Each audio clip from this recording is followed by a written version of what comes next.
Om Swastiastu. Assalamualaikum warahmatullahi wabarakatuh. Salam nama budaya, salam sejahtera bagi kita semua.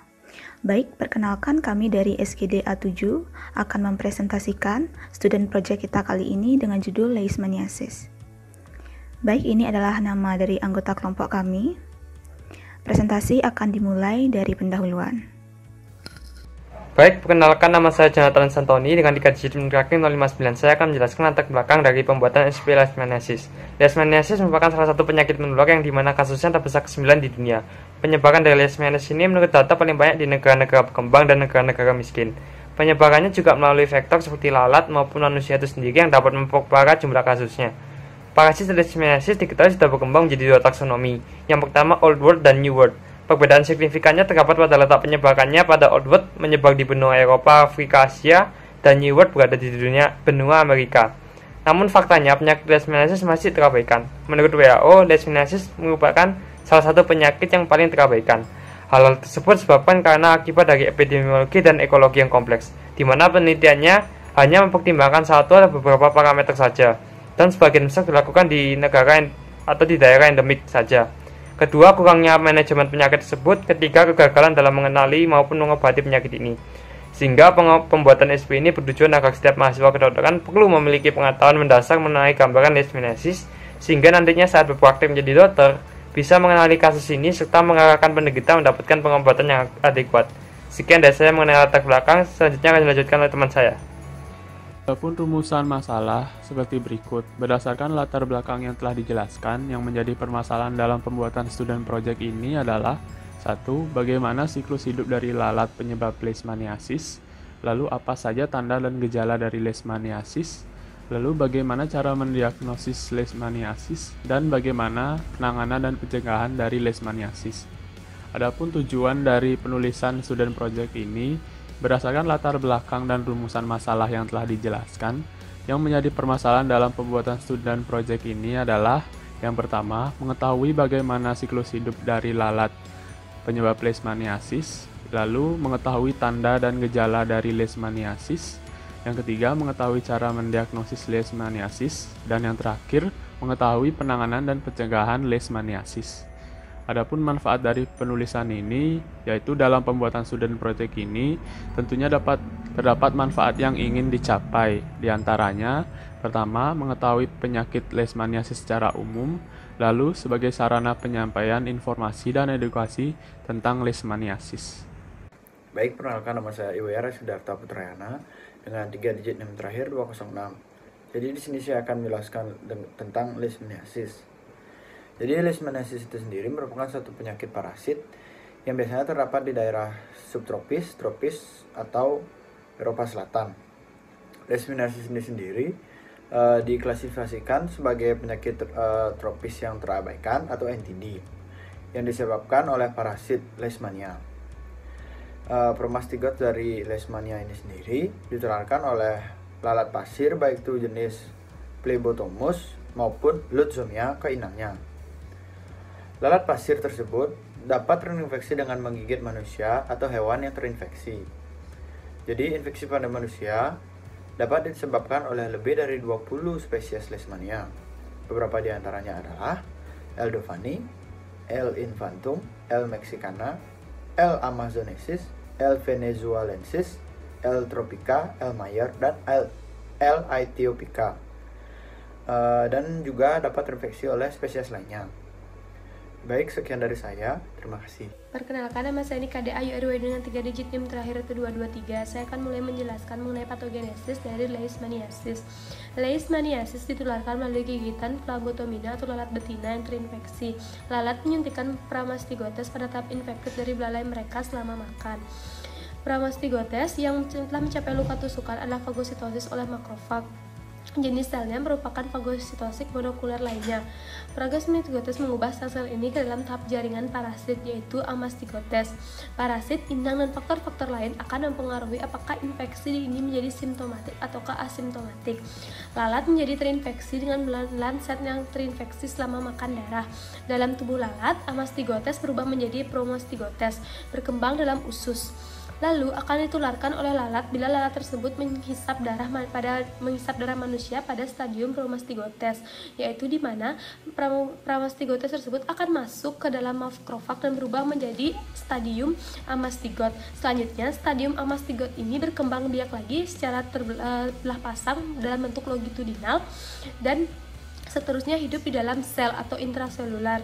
Transmisi dalam terjadinya kontak langsung melalui gigitan lalat tersebut, parasit tersebut akan tumbuh secara intraseluler di dalam darah, yaitu khususnya di sel retikulum endoplasma. Sebagai stadium amastigot yang disebut sebagai Leishmaniasis donovan, parasit ini berkembang biak secara belah pasang dan berukuran kira-kira 2 mikron. Sel RE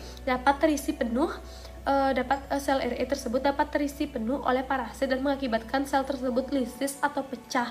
Stadium amastigot sementara berada dalam peredaran darah tepi, kemudian masuk atau mencari sel RE yang lain. Selanjutnya, stadium tersebut akan berulang seperti itu terus-menerus sampai sel RE dalam hati, limpa, sumsum, tulang belakang, dan juga kelenjar limpa secara visceral menimbulkan penyakit. Baik, perkenalkan, nama saya Madi Mulyastawa dengan 3 digit NIM terakhir 014. Sini saya akan menjelaskan mengenai jenis, tanda, dan gejala. Leishmaniasis terbagi menjadi 4, yaitu cutaneous leishmaniasis, mucocutaneous leishmaniasis, visceral leishmaniasis, dan post-Kala-Azar dermal leishmaniasis. Baik, yang pertama, visceral leishmaniasis atau VL adalah bentuk leishmaniasis yang paling berbahaya karena parasit menyerang organ dalam seperti hati, limfa, sumsum tulang, dan kelenjar getah bening. Nah, VL memiliki gejala seperti demam tinggi, sakit di bagian perut, rasa lemas, mual, diare, penurunan imunitas tubuh, anoreksia, hepatomegali, dan pancytopenia. Nah, visceral leishmaniasis juga memiliki gejala yang mirip dengan penyakit lain, seperti misalnya malaria, tifus, demam berdarah, atau kanker darah, sehingga sulit didiagnosis dan dapat mengancam nyawa. Yang kedua ada cutaneous leishmaniasis atau CL. Adalah bentuk leishmaniasis yang paling umum dan menyebabkan lesi pada kulit. Nah, terutama di daerah yang terkena gigitan serangga, seperti misalnya telinga, hidung, bibir atas, pipi, tungkai, tangan dan lengan, dan pergelangan kaki. Lesi ini dapat meninggalkan bekas luka seumur hidup. Nah, mucocutaneous leishmaniasis ditandai dengan peningkatan suhu dan pembengkakan di area lokal. Baik, sebelumnya perkenalkan, nama saya Niwayandiah Paramadewi dengan 3 digit NIM terakhir 189. Selanjutnya yang ketiga ada mucocutaneous leishmaniasis, di mana kondisi CL ini terjadi di jaringan mukosal ataupun jaringan lunak di bagian hidung dan mulut. Dalam kondisi yang parah, mucocutaneous leishmaniasis ini dapat mengalami kerusakan di bagian hidung, laring, dan faring hingga kematian karena tercekiknya saluran pernafasan dan juga makanan. Selanjutnya yang keempat ada post-Kala-Azar dermal leishmaniasis, di mana komplikasi yang muncul setelah seseorang sembuh dari VL, yaitu ketika parasit VL menyerang kulit yang ditandai dengan munculnya bintil-bintil ataupun bercak di kulit, yang umumnya berada di bagian wajah dan sekitar kemaluan. Kemunculan ini diakibatkan karena teknik pengobatan leishmaniasis yang tidak sempurna ataupun sistem imunitas penderita yang menurun. Sekian dari saya, selanjutnya akan dilanjutkan oleh teman saya. Baik, perkenalkan, nama saya Petuganga Puspita Dewi dengan 3 digit NIM terakhir 130. Di sini saya akan menjelaskan mengenai diagnosis leishmaniasis. Menentukan suatu diagnosis dari leishmaniasis dapat dilakukan dengan melakukan pemeriksaan anamnesis, pemeriksaan fisik, serta pemeriksaan penunjang. Pada saat anamnesis dapat dilakukan secret 7. Selain itu, hal penting yang perlu ditanyakan kepada pasien ataupun keluarga pasien adalah riwayat bepergian ke daerah endemis leishmania. Pemeriksaan fisik yang dapat dilakukan pada cutaneous leishmaniasis diantaranya adalah memeriksa ada tidaknya satu atau lebih papula maupun nodul yang muncul di atas permukaan kulit, biasanya pada bagian kulit yang tidak tertutup seperti wajah, leher, lengan, dan kaki. Pada visceral leishmaniasis dapat dilakukan pemeriksaan organ limpa yang bertujuan untuk mengetahui ada tidaknya pembesaran pada limpa atau splenomegali. Selain itu juga dapat dilakukan pemeriksaan organ hati yang bertujuan untuk mengetahui ada tidaknya pembesaran pada hati atau hepatomegali. Menentukan diagnosis dari leishmaniasis tidak cukup dengan anamnesis dan pemeriksaan fisik saja. Perlu dilakukan pemeriksaan penunjang, yaitu pemeriksaan sampel histopatologi pasien sesuai dengan gold standar diagnosis leishmaniasis. Baik, selanjutnya akan dilanjutkan oleh teman saya. Kenalkan, nama saya Ana Gung Fatma Dewi dengan 3 digit yang terakhir yaitu 244. Di sini saya akan menjelaskan mengenai pemeriksaan penunjang leishmaniasis. Pemeriksaan penunjangnya dapat berupa yang pertama yaitu pemeriksaan mikroskopik merupakan pemeriksaan yang dilakukan dengan membuat apusan yang selanjutnya akan diamati di bawah mikroskop. Pemeriksaan ini termasuk murah dan cepat, akan tetapi hanya memuat informasi yang sifatnya parsial kuantitatif. Yang kedua, yaitu kultur in vitro, merupakan pemeriksaan yang dilakukan dengan mengisolasi parasit Leishmaniasis yang berada dalam fase promastigot secara in vitro. Pemeriksaan ini merupakan diagnosis rutin, akan tetapi memerlukan waktu yang lama serta termasuk dalam tes yang mahal. Yang ketiga yaitu the Leishmanian Skin Test atau tes Montenegro, merupakan pemeriksaan yang dilakukan dengan menguji reaksi tipe hipersensitivitas tertunda terhadap injeksi intradermal yang dilakukan di lengan bawah, yang injeksinya tersebut mengandung antigen promastigot Leishmaniasis. Pemeriksaan ini cukup sederhana dan sensitif, terutama untuk mendeteksi cutaneous Leishmaniasis. Yang terakhir yaitu PCR atau Polymerase Chain Reaction konvensional, merupakan pemeriksaan yang dilakukan yang memungkinkan terjadinya amplifikasi DNA ataupun RNA melalui siklus berulang in vitro. Pemeriksaan ini lebih efektif dibandingkan dengan pemeriksaan lainnya, karena selain dapat mendeteksi Leishmaniasis, juga dapat mengetahui perkembangan penyakit, mendeteksi dan juga mengendalikan terapi pengobatan, serta mendefinisikan fitur-fitur tertentu seperti virulensi dan resistensi obat. Baik, perkenalkan nama saya Talita Tamarska-Winarno dengan digit NIM terakhir 036. Saat ini saya akan menjelaskan mengenai penanganan pada Leishmaniasis. Yang pertama, jenis Leishmaniasis, cutaneous Leishmaniasis. Terdapat dua terapi, yaitu terapi sistemik dan juga terapi lokal. Terapi sistemik dapat dilakukan melalui parenteral maupun oral. Yang pertama adalah penggunaan liposomal amphotericin B deoxycholate dengan dosis 3 mg per kilogram setiap hari dengan infus intravena untuk total 6-10 dosis atau lebih. Kemudian antimonial pentavalen dengan dosis 20 mg per kilogram dengan intravena atau intramuskular dengan durasi terapi 20 hari. Kemudian miltefosine oral 2,5 mg per kilogram per hari selama 28 hari. Kemudian ada juga terapi lokal yang tergantung kepada resiko penyebaran, lokasi, dan juga ukuran dari lesi kulit. Yang pertama dapat dilakukan krioterapi, termoterapi, pemberian antimonial pentavalen intralesi, dan yang terakhir adalah formulasi paromisin. Perkenalkan, nama saya Aston Galiagniu dengan 3 digit NIM terakhir 164. FDA telah menyetujui regimen untuk viral Leishmaniasis ini dapat diberikan berupa liposomal amphotericin B untuk pasien dengan imunokompeten, dapat diberikan dosis sebesar 3 mg per kilogram berat badan, intravena, diberikan pada hari pertama sampai ke-5, ke-14, dan hari ke-21. Nah, untuk pasien dengan imunosupresi dapat diberikan dosis sebesar 4 mg per kilogram berat badan, intravena, dapat diberikan pada hari ke-1 sampai ke-5, hari ke-10, hari ke-17, hari ke-24, hari ke-31, dan hari ke-38. Nah, adapun agen oralnya yaitu miltefosine untuk anak-anak yang berumur 2-11 tahun dapat diberikan dosis sebesar 2,5 mg per kilogram berat badan per hari. Nah, untuk orang-orang dengan usia 12 tahun atau lebih dengan berat badan kurang dari 25 kg dapat diberikan dosis sebesar 50 mg per hari. Untuk berat badan yang di antara 25 kg dan 50 kg dapat diberikan dosis sebesar 100 mg per hari. Dan juga untuk berat badan lebih dari 50 kg dapat diberikan dosis 150 mg per hari. Dosis ini diberlakukan selama 28 hari. Dan juga dapat diberikan juga obat antimonial pentavalen untuk pasien imunokompeten. Dosisnya itu 20 mg per kilogram berat badan, intravena dan atau intramuskular, diberikan selama 28 hari.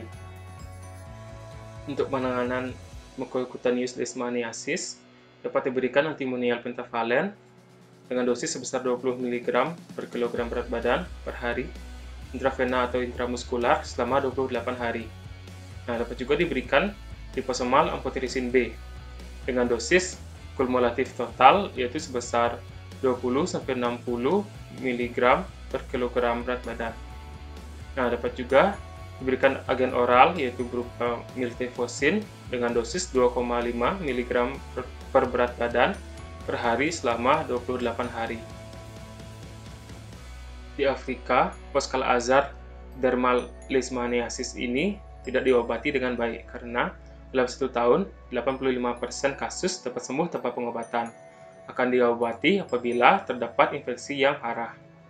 Nah, pengobatan yang diberikan dapat berupa antimonial pentavalen dengan dosis 20 mg per kilogram berat badan per hari hingga 2 bulan. Dan juga dapat diberikan liposomal amphotericin B dengan dosis 2,5 mg per kilogram berat badan per hari selama 20 hari. Selanjutnya akan dilanjutkan oleh teman saya. Nama saya Agung Wimanto Kurnia dengan 3 digit NIM terakhir 221. Untuk pencegahan, langkah-langkah yang dapat kita lakukan antara lain, pertama untuk memakai alat pelindung diri, seperti menggunakan pakaian yang panjang ataupun menggunakan krim penangkal gigitan serangga. Yang kedua, kita bisa menjaga kebersihan lingkungan dari tumpukan sampah, karena seperti yang kita ketahui, tumpukan sampah menjadi tempat bersarangnya ataupun berkumpulnya lalat-lalat dan terutama leishmaniasis tersebut. Yang ketiga, kita bisa melakukan pemberantasan vektor dan juga inang dari leishmaniasis, seperti dengan melakukan pembersihan lingkungan sekitar dan juga untuk menggunakan pestisida untuk tempat bersarang dan berkumpulnya serangga-serangga tersebut.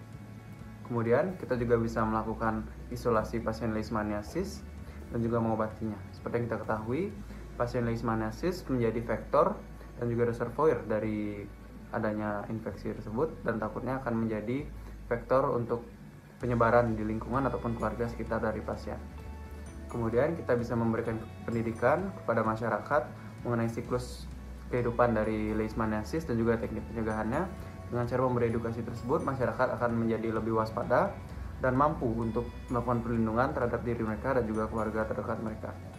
Selain itu, kita juga bisa merekayasa lingkungan sekitar tempat tinggal agar tidak cocok menjadi habitat bagi lalat pasir tersebut.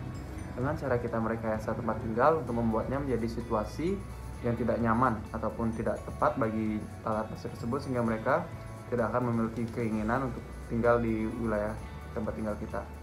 Setelah itu, kita bisa membuat tempat tinggal yang kedap akan lalat pasir dan juga tikus, agar tidak ada celah bagi lalat pasir ataupun menjadi tempat tinggal lalat pasir, dan juga agar tidak adanya ratakan di tembok untuk menjadi tempat tinggal untuk tikus tersebut.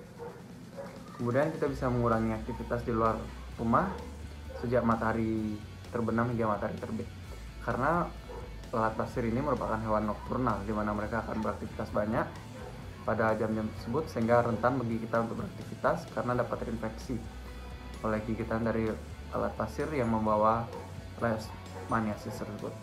Setelah itu, kita juga bisa waspada atas peningkatan populasi lalat pasir di saat musim dingin, terutama di iklim subtropis, dikarenakan ada korelasi antara periode menjelang musim dingin dengan peningkatan kasus infeksi leishmaniasis. Dan yang terakhir, kita bisa melakukan penggratisan obat dan juga konsultasi kesehatan mengenai penyembuhan leishmaniasis. Dengan cara melakukan hal tersebut, ini akan meningkatkan kesadaran masyarakat dan keinginan masyarakat untuk melakukan pengobatan dan tidak menularkan kepada keluarga sekitarnya. Sekian, terima kasih. Perkenalkan, saya Putu Diva Pranita dengan 3 digit NIM terakhir 207. Sebagai kesimpulan, leishmaniasis dapat ditularkan melalui lalat yang terinfeksi dengan menyuntikkan promastigotes yang kemudian berkembang menjadi amastigotes. Parasit ini berkembang biak secara belah pasang dan hidup secara intraseluler di dalam sel retikuloendotel pada darah. Yang kedua, gejala yang sering muncul ialah peningkatan suhu, disertai dengan gejala lainnya bergantung pada jenis infeksi seperti sakit perut, rasa lemas, mual, diare, penurunan imunitas tubuh, anoreksia, hepatosplenomegali, pembengkakan, kerusakan di bagian hidung, laring atau faring, kemudian bintik-bintik pada kulit. Yang ketiga, diagnosis leishmaniasis dapat ditentukan dengan anamnesis, pemeriksaan fisik, dan pemeriksaan penunjang. Dengan gold standar dalam diagnosis leishmaniasis ialah pemeriksaan mikroskopik. Sedangkan untuk pemeriksaan penunjang yang dapat dilakukan ialah kultur in vitro, LST, dan PCR. Kemudian penanganan leishmaniasis dapat dilakukan secara oral maupun parenteral dengan memberikan amphotericin B parenteral, antimonial pentavalen, dan miltefosine sesuai dengan dosisnya masing-masing. Untuk pencegahan dapat dilakukan dengan menggunakan alat pelindung diri, menjaga kebersihan lingkungan, menggunakan pestisida pada kelambu tidur, dan yang paling penting ialah memberikan edukasi kepada masyarakat dalam melakukan pencegahan leishmaniasis. Saran yang dapat kami berikan terkait dengan student project kali ini ialah diperlukan adanya data dan sumber yang lebih banyak lagi terkait dengan leishmaniasis, di mana hal ini dapat membantu dalam penanganan dan pencegahan leishmaniasis. Baik, sekian presentasi dari SKD A7. Mohon maaf bila terdapat kesalahan kata. Akhir kata saya ucapkan terima kasih. Om Santi Santi Santi Om.